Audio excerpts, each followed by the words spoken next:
Mga ka-astro, ito pong aking DIY na Dobsonian Truss Telescope.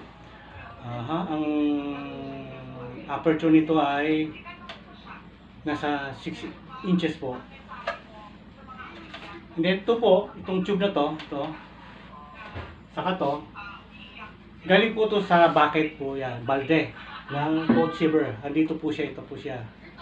Hinati ko po siya, tinanggal ko ito mga ganito po. Dati, tinanggal.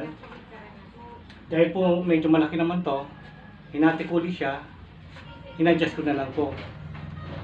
Kaya naging ganito po sila. Ngayon itong truss naman po ng Dobsonian ko, ay kahoy lang po to. Minanual ko na nilagari siya. At ito namang mount na to, para maka-attach itong Dobsonian ko, kumuha ko ng plywood.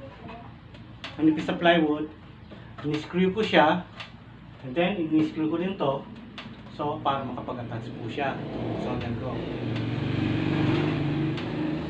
Ito po siya ng Dobsonian, here, andyan po siya, here. Ito po ang aking DIY Dobsonian telescope. Ito po siya. Okay po mga ka-astro, ang ginawa ko rin pong pambutas po dito ay soldering iron. Ito po. Para po siya pambutas ko, dahil plastic naman po ito, soldering iron na lang, mas mabilis po siya. And then pinakinis ko na lang through liha.